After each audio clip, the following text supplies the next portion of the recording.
In the heart of a noisy little town called Mopho Junction, there lived a certain cripple who went by the name Brother Sylvanus. Every morning, he'd position himself at the front of the central market in a rusty old wheelchair, looking pitiful and full of holy sorrow. He wore dark glasses even though the sun barely rose, had a faded scarf tied around his head, and would shout, "Ah, my legs! My two legs are dead. Please help a poor crippled man. If you help me, God will never cripple your destiny." And of course, the market women, being soft-hearted and God-fearing, would toss him coins, fruits, boiled granules, and sometimes leftover meat pies from the day before. Nobody knew that every night, Sylvanus rolled that same wheelchair behind his house, stood up with both legs, wore his uniform, and went to his night job as a security man at First Unity Microfinance Bank. He walked straight, no limp, no wobble. He even danced sometimes when his favorite radio station played old Fela Kuti songs. In fact, one night, his oga caught him moonwalking and whistling, and Sylvanus only said, "Ah, oga, it's the Holy Spirit moving me." But it was a Wednesday morning that exposed the miracle nobody expected. Market day. The sun was hot.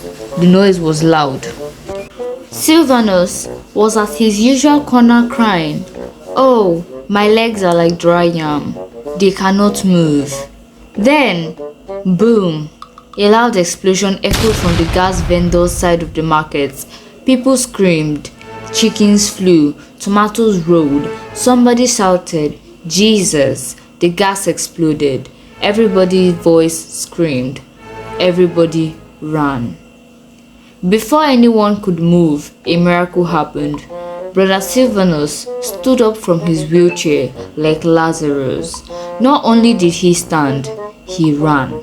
Not only did he run, he overtook everyone, including Kelechi the sprinter, who once won a marathon with no shoes. Somebody shouted, "Wait, was that not Sylvanus the cripple?" A woman shouted, "Jehovah Nissi, Sylvanus has stood up. He can walk."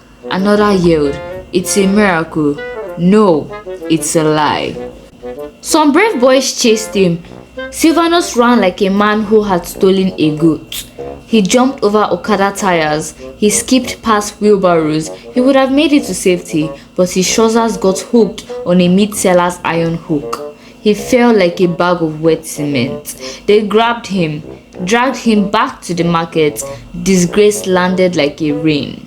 A small boy slapped his bald head.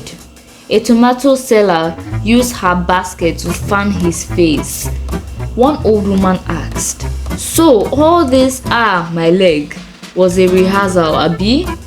He was forced back into the wheelchair, tied with ropes and pushed around like a circus goat, while people shouted, "Come and see, our cripple is faster than Usain Bolt." Since that day, anytime anyone sees someone pretending, they simply say, "Don't go and do Sylvanus miracle." Moral of the story: if you want a fake condition, at least fake one that doesn't need speed to escape.